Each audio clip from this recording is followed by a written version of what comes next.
जनवरी का महीना था। रात के 10 बज रहे थे। सड़क पर छाए हुए कोहरे को चीरती हुई एक गाड़ी तेज रफ्तार के साथ वल्लभगढ़ की तरफ बढ़ रही थी। यार अश्विन, तेरा गांव और कितनी दूर है यार? अरे बस कुछ ही दूरी पर एक पुल आने वाला है, उसे पार करते ही हम गांव की सरहद पर होंगे। तू थोड़ा तेज ड्राइव करना, सड़क एकदम साफ तो है।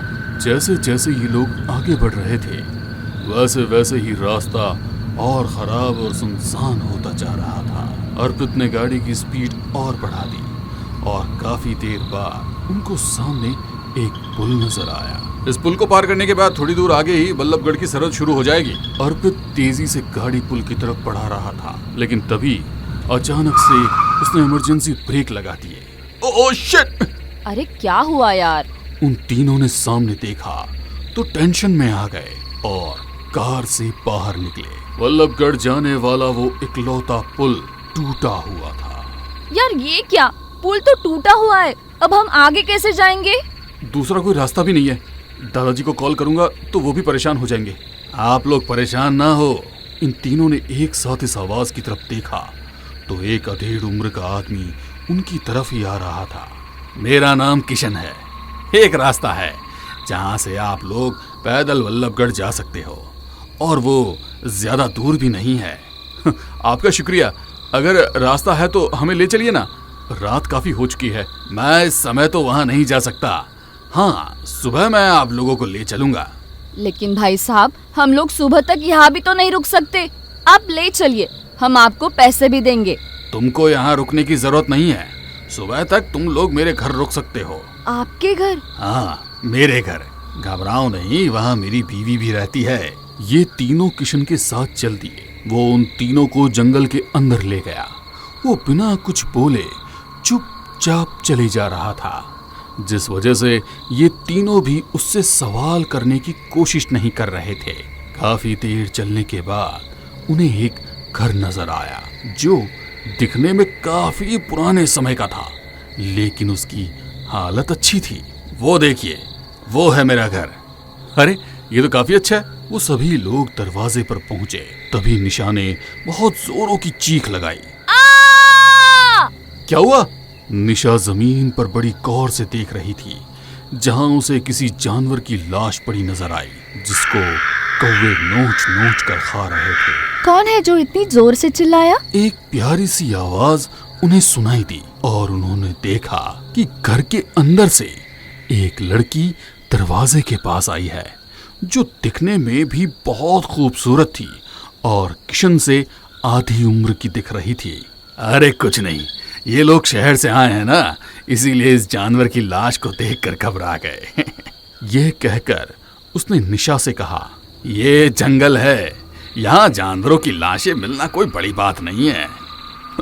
हेलो मैम, हम लोग वल्लभगढ़ जा रहे थे।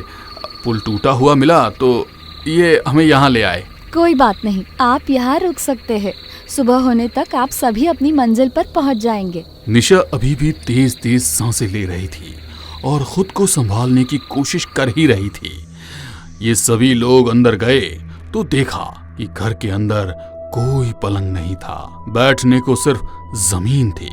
इनको सिर्फ रात ही गुजारनी थी, इसलिए ये जमीन पर ही बैठ गए। तुम लोग वल्लभगढ़ में जिनके यहाँ जा रहे हो, उन्होंने तुम्हें बताया नहीं कि रात में जंगल में घूमना ठीक नहीं है? नहीं, वो असल में मैं मेरे दादाजी को सरप्राइज देना चाहता था, इसलिए उनसे बिना पूछे वहाँ के लिए निकला था। रात में इस जंगल में कोई खतरा है क्या? हाँ, बहुत बड़ा खतरा है। इस जंगल में एक डायन रहती है, जिसको नौजवानों का खून और मांस बहुत पसंद है। कहते हैं कि कोई उसकी आंखों में मात्र देखने से ही अपनी आवाज खो बैठता है। ये सुनकर वो तीनों थोड़ा डर गए और फिर अश्विन ने पूछा, तो फिर आप दोनों इस जंगल में कैसे रहते हैं? इस पर उस लड़की ने जवाब दिया, क्योंकि वो डायन किसी शादीशुदा जोड़े के करीब तक नहीं मंडरा सकती। लेकिन हम सब तो अनमैरिड है। डरो नहीं, कहा ना, वो हमारे करीब तक नहीं आ सकती। हम भी इसी कमरे में सो जाते हैं, तुम सबके साथ। ये सुनकर इन लोगों की जान में जान आई। इन्होंने जमीन पर ही अपना अपना बिस्तर लगाया और फिर लेट गए। कुछ ही देर में सभी को नींद भी आ गई। अभी तकरीबन 1 ही बजा होगा कि निशा के कानों में एक आवाज आई, जैसे कि कोई जानवर किसी के मांस को चबा रहा हो। चबड़ चबड़ की यह आवाज काफी करीब से आ रही थी, लेकिन निशा इतनी थकी हुई थी कि उसने उठकर देखने की जहमत नहीं की। और अब अश्विन को ऐसा लगा कि उसके पैरों में कुछ चुभ रहा है। उसने आंखें खोली और अपनी गर्दन उठाकर जो देखा, उसका दिल दहल उठा। किशन की पत्नी अश्विन की आंखों में देखते हुए भयानक मुस्कान के साथ मजे से उसके पैर की उंगलियां चबा रही थी। उसकी आंखें इस वक्त लाल थी। अश्विन का काफी खून भी बह रहा था, जो उस डायन के होठों पर लगा था।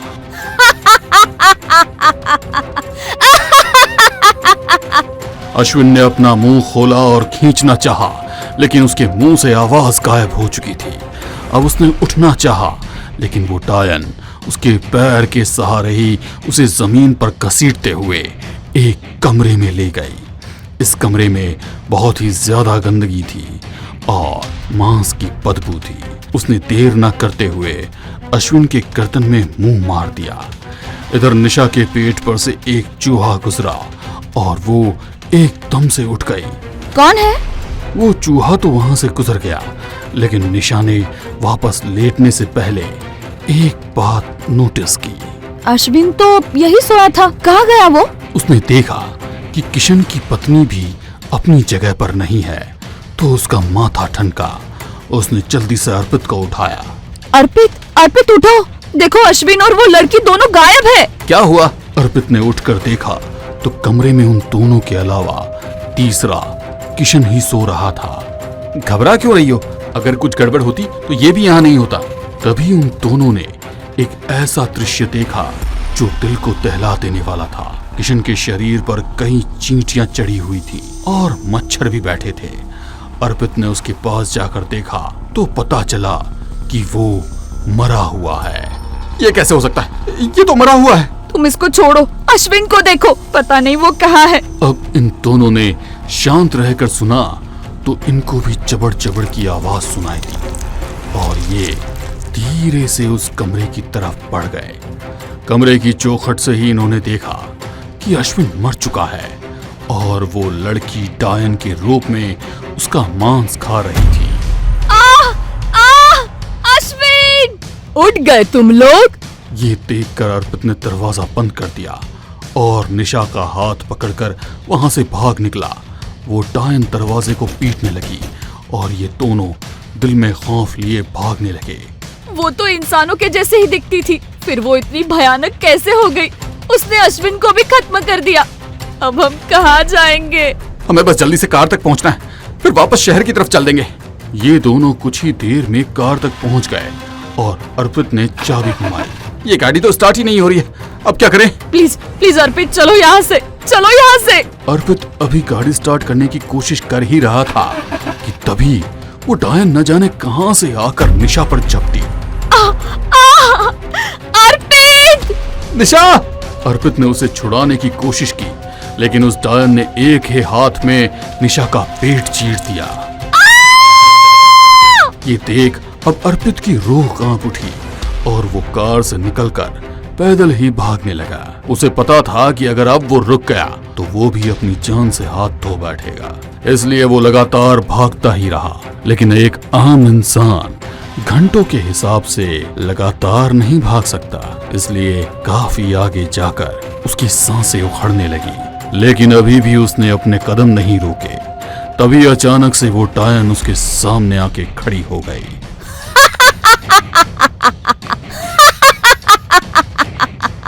उसने अर्पित का गला पकड़ लिया और अर्पित की आंखें धीरे धीरे बंद हो गई।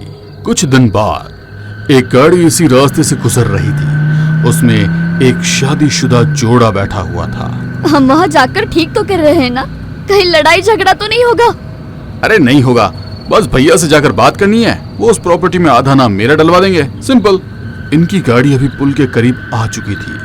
तभी अचानक से उसने ब्रेक लगा दिए। अरे यार, एक यही पुल था गांव जाने का, अब हम आगे कैसे जाएंगे? कोई बात नहीं, आप लोग आज रात मेरे घर रुक जाइए। सुबह मैं खुद आपको एक कच्चे रास्ते से गांव पहुंचा दूंगा। ये शख्स अर्पित ही था, जिसका प्रस्ताव सुनकर वो दोनों सोच में पड़ गए। घबराइए नहीं, वहां मेरे साथ मेरी बीवी भी रहती है। ये सुनकर वो दोनों गाड़ी से उतरकर अर्पित के साथ हो लिए। अर्पित के चेहरे पर एक रहस्यमयी मुस्कान थी, जो कि आने वाले मौत के तूफान की ओर इशारा कर रही थी।